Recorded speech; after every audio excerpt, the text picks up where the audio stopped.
In the winter of 1975, the Adair brothers meant to quiet one man. What followed instead was a chain of violence that left 4 people dead and a mountain community in shock. Even on the night of April 26, 1871, 6 members of the Weston family died in their log cabin in Rutherford County, North Carolina, murdered by 3 men who decided that killing an entire family was easier than risking that one witness might tell authorities about a stolen barrel of whiskey worth $12. Silas Weston, 34-year-old farmer, was shot through the head while eating supper. His wife Polly was shot through the eye, then stabbed 15 times. Their 4 children, ages 2 months to 11 years, were hunted down one by one and killed while they screamed and tried to hide. The killers were Grovan Adair, Columbus Adair, and their brother-in-law Martin Bernard, 3 men so feared in western North Carolina that law enforcement had looked away for years while they terrorized the county. But this massacre crossed a line that even mountain communities accustomed to violence couldn't ignore, triggered manhunt and trial that became international news. If you're ready to hear how 3 men's paranoia about a barrel of stolen whiskey led to Appalachia's most horrifying family massacre, hit that subscribe button. But understand this story contains extreme violence against children and represents the darkest aspects of post-Civil War Appalachian lawlessness. Rutherford County, North Carolina in 1871 was Reconstruction-era chaos. 15,000 people trying to rebuild after Civil War had destroyed the South's economy. Confederate money was worthless, law enforcement was weak, and outlaws flourished. By 1871, multiple gangs operated openly, robbing and burning and intimidating anyone who might cooperate with authorities. Grovan Adair was born in 1843, had learned violence was an acceptable tool for control, served in Confederate Army, then deserted in 1864. His younger brother Columbus, born 1847, idolized Grovan and imitated his brutality. Together with their brother-in-law Martin Bernard, they formed a gang that robbed, burned property, and assaulted victims throughout the county. By 1871, they'd committed dozens of robberies, multiple arsons, several serious assaults, and possibly 2 murders. Local law enforcement, 1 sheriff, and 2 deputies for the entire county had largely abandoned efforts to arrest them. The Adairs operated openly, threatened anyone who looked at them wrong, demonstrated that law didn't apply to men willing to use unlimited violence. The trouble began April 25, 1871, when the 3 men broke into a general store in Chimney Rock. They expected $50 but found only 8 in the strongbox. Enraged, they burned the building and stole a barrel of whiskey. They hauled it up Rutherford Mountain to hide until determining if anyone connected them to the robbery. As they drank and argued in the clearing, Silas Weston emerged from the laurel bushes. He was 34, a farmer who lived a mile away, known as an honest man who attended Otter Creek Baptist Church regularly. He'd been hunting squirrels and heard voices, investigated thinking perhaps he'd find neighbors. Found instead 3 armed men he recognized as the feared Adair brothers. Silas hadn't seen the stolen whiskey, hadn't witnessed any crime, but understood immediately that encountering them while they were drinking was dangerous. He turned and ran into the forest. Grovan told Columbus and Martin that the farmer had seen them, that he might report their location, that letting him live created risk. Columbus argued Silas probably hadn't seen anything incriminating, that killing him would attract worse attention. But Grovan insisted they couldn't take chances, that eliminating the farmer and his family would ensure no testimony. The 3 men spent the afternoon tracking Silas to his cabin, arrived at 4 to find him tending chickens, his wife hanging laundry, children playing nearby. Grovan counted 6 family members, told the others they'd wait until dark, then eliminate everyone to ensure no witnesses. As darkness fell, they positioned themselves around the cabin, waiting until the family was eating supper. It was cold calculation, systematic elimination of witnesses treated as necessary business rather than the horror it represented. Silas Weston's cabin was simple structure, built from chestnut logs, chinked with clay and moss. Floor was packed dirt. Furniture was handmade from local wood. Lighting came from single oil lamp that cast dim glow, barely reaching corners. The family was gathered at rough-hewn table for supper, Silas at head, Polly, his wife, beside him, nursing their 2-month-old son, Thomas, 4 children aged 3, 5, 7, and 11 eating cornbread and beans and whatever small game Silas had managed to shoot that day. It was ordinary evening. Family grateful for food and each other's company, children talking about their day, Polly reminding them to say their prayers before eating, Silas tired from work but content with his family and his small farm and his simple life that asked nothing more than to be left alone to raise his children and worship his God and help his neighbors when they needed it. The family's dog began barking violently outside, unusual enough that Polly rose from table to investigate, walked to front wall where chinking between logs had fallen out, leaving gaps through which she could see into yard. She leaned close to opening, peered into darkness, trying to determine what had disturbed the dog, saw nothing in the dim moonlight. The rifle shot came from inches away, fired through the gap directly into her face, bullet entering her right eye and exiting behind her left ear, impact throwing her backward onto floor where she landed, screaming in pain and terror and confusion about what had just happened. In that same instant, the front door exploded inward as Grovan Adair kicked it open and rushed inside with pistol drawn. Saw Silas starting to rise from table, shot him twice through head before he could stand, killed him instantly, so that he fell forward onto table, still holding fork he'd been using to eat. Columbus and Martin entered through other openings simultaneously. 3 armed men now inside, tiny cabin filled with gun smoke and screaming children, and Polly's agonized cries from where she lay on floor, with half her face destroyed but somehow still conscious. The children scattered, 11-year-old Margaret trying to reach her mother, 7-year-old Samuel running toward bedroom where baby Thomas lay in cradle, 5-year-old Rebecca and 3-year-old Daniel trying to hide behind furniture that offered no protection. The killers pursued them methodically, Columbus catching Margaret as she tried to reach Polly, shooting her twice in back so she fell across her mother's legs. Martin found Samuel in bedroom doorway, stabbed him repeatedly with hunting knife until the boy stopped moving. Grovan cornered Rebecca and Daniel behind overturned bench, shot Rebecca through head, stabbed Daniel when his pistol jammed, killed both children while they screamed for parents who couldn't help them anymore. Within 5 minutes, everyone in cabin was dead or dying, except Polly and baby Thomas. Polly lay on floor, unable to see from destroyed eye, blood covering her face, disoriented from head wound, but conscious enough to understand that her husband and children had been murdered, that killers were still in cabin, that she and her baby would die next if she couldn't somehow survive or escape. She heard footsteps approaching, felt hands grab her legs, understood someone was dragging her across floor. Columbus pulled her into center of room. Martin produced his knife, both men preparing to finish her when Grovan's pistol jammed. He pulled trigger expecting shot that would end Polly's life, heard only metallic click of misfire, tried again with same result. Cursing, he told the others to use their knives. That shooting risked attracting attention from neighbors who might investigate gunshots, but wouldn't respond to sounds they'd assume were night animals.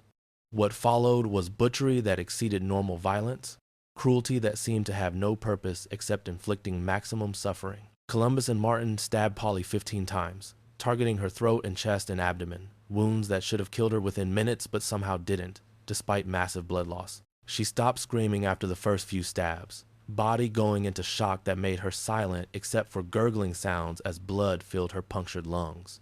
The killers assumed she was dead, turned their attention to final witness, the 2-month-old baby still somehow sleeping in bedroom despite the gunshots and screams and violence that had consumed his entire family. Martin entered bedroom, found Thomas in wooden cradle Silas had built before his birth. Peaceful infant, unaware that his parents and siblings lay murdered in next room. Martin lifted the baby, carried him to where the others waited, showed them the final witness who needed elimination. The baby woke in Martin's arms, began crying, reaching toward sounds of his mother who lay silent on blood-soaked floor. Grovan told Martin to finish it quickly, that they needed to burn the cabin and leave before dawn made travel visible. Martin laid Thomas on floor beside Polly's body, pulled his knife, drew blade across the infant's throat in motion, quick enough that baby barely had time to cry before blood flooded his severed windpipe. The killers stood for a moment surveying their work. 6 bodies scattered across small cabin, blood-covering floor and walls, satisfied that they'd eliminated all witnesses who might testify about seeing them in mountains.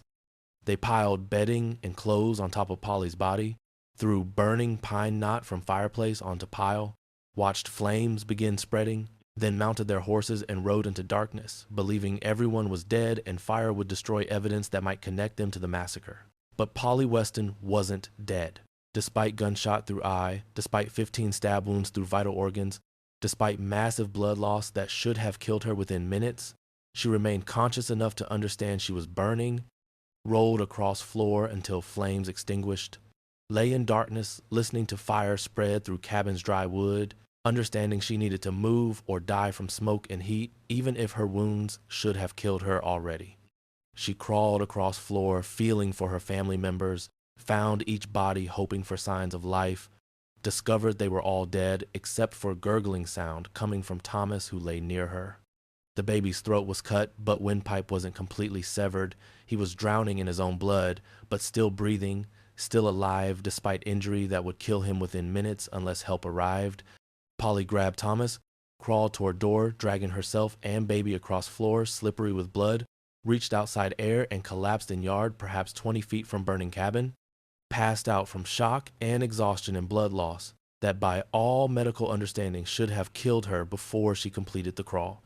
She lay there unconscious while cabin burned, while night passed into dawn, while smoke from fire drew attention of neighbors who arrived to find woman and infant lying in yard near smoldering ruins, bodies inside too burned to immediately identify, horror slowly revealing itself as rescuers understood what had happened. The first neighbor to arrive was Henry Crawford, farmer who lived half-mile away, who'd seen smoke at dawn and walked over expecting to help fight accidental fire, found instead scene of massacre that would haunt him for the rest of his life. He discovered Polly unconscious but alive, face destroyed by gunshot, body covered in stab wounds, lying beside infant whose throat was cut but who somehow still breathed. Crawford ran for help, returned with 4 other men who carried Polly and Thomas to Crawford's cabin, sent Ryder to Rutherfordton to bring sheriff and doctor, began investigating burned cabin where they found Silas's body at table, found 4 children's bodies scattered through ruins, understood that entire family had been murdered, then cabin burned to destroy evidence. Dr. Samuel Mitchell arrived from Rutherfordton in early afternoon, examined Polly's wounds, determined she'd been shot through eye with bullet exiting behind ear, stabbed 15 times with blade that had penetrated lungs and possibly heart, had lost enough blood that survival seemed medically impossible. He examined Thomas, found throat wound that had partially severed windpipe, assessed that baby would likely die within hours from infection and breathing complications even if immediate damage hadn't killed him. Mitchell cleaned and bandaged wounds knowing his efforts were probably futile, told Crawford that he expected both patients to die before nightfall, that their survival this long represented a miracle that medical science couldn't explain. He left instructions for keeping them comfortable, rode back to Rutherfordton to inform sheriff that 6 people had been murdered in what appeared to be worst crime ever committed in Rutherford County. Sheriff Benjamin Harris arrived that evening, interviewed witnesses, examined the burned cabin where bodies of Silas and 4 children lay. He returned expecting to find Polly dead, but discovered she'd regained consciousness and could speak. When asked who committed the massacre, she responded without hesitation: Grovan Adair, Columbus Adair, and Martin Bernard. She described everything, how they'd surrounded the cabin, killed her family one by one, stabbed her repeatedly, cut her baby's throat, tried to burn her alive. Harris assembled a posse and arrested the brothers that night. When informed that Polly had survived, Grovan responded involuntarily, "There's no way that woman is still alive," admission of guilt confirming he'd believed he'd killed her. The arrest triggered international news coverage, newspapers from New York to London reporting the massacre. Authorities moved the prisoners to Henderson County 40 miles away to prevent lynching. The trial began October 1871. Polly testified carrying 2-month-old Thomas, who'd survived his throat wound, faced 3 men who smirked at her testimony. She described April 26th in detail, never wavered under cross-examination. The jury deliberated 90 minutes before returning guilty verdicts on all charges, each carrying automatic death penalty. Judge scheduled executions for July 12th, 1872. July 12th brought thousands of spectators to witness the hangings, families picnicking while waiting, treating it as entertainment and moral lesson. Sheriff Harris led Grovan and Columbus to gallows. Neither seemed moved by scripture reading. When asked for last words, they requested to see their coffins, stared at them, then told Harris to give them what they came for. Trapdoors opened. Both died instantly. Their mother sat stoically in a wagon, complaining the event was taking too long because she needed to get home and do her washing. Martin Bernard's execution was scheduled for August 3rd. The night before, his wife visited him in jail, convinced the jailer to allow her to spend final hours with her condemned husband. At dawn, the jailer opened the cell expecting to remove Mrs. Bernard, found a woman in male clothing on the cot. He'd actually released Martin at dawn, the prisoner dressed in his wife's clothing with sunbonnet concealing his face. They'd exchanged clothes during the night. Martin's friends had a horse waiting. He escaped to Texas, where his wife rejoined him months later. They were never seen again in North Carolina. Polly Weston survived against all predictions. Raised Thomas, who bore a throat scar for life, never remarried. She lived until 1923, having spent 52 years remembering the night 3 men destroyed her world over paranoia about a witness who hadn't seen any crime.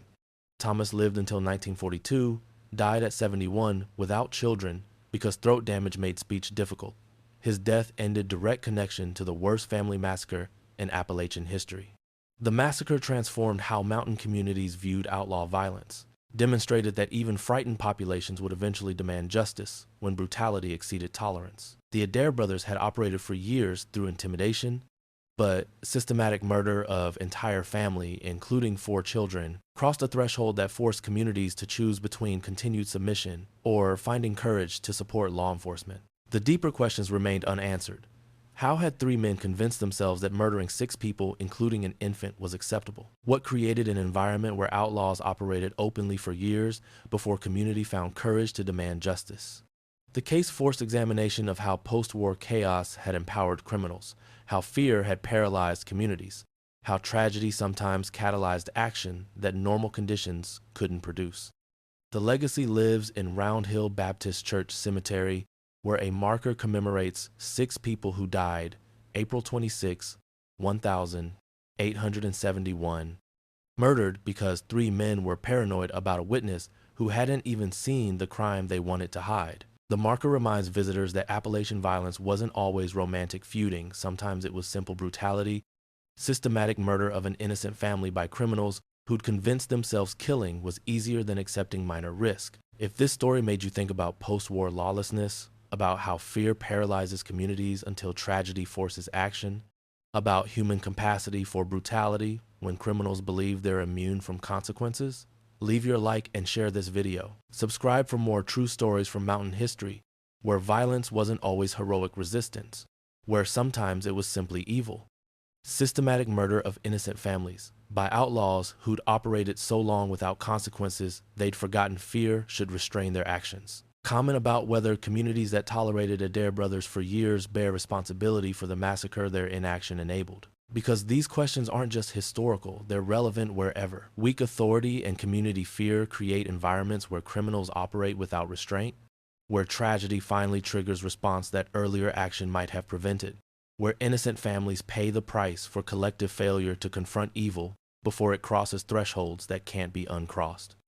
Until next time, remember that the Weston family died because 3 men were paranoid about a witness who hadn't seen anything, that 4 children were hunted down and killed because criminals believed murder was easier than accepting minor risk, that Polly Weston survived to identify killers and ensure at least 2 faced justice, that her testimony transformed the worst crime in North Carolina mountain history into a turning point when a frightened community finally found courage to demand accountability.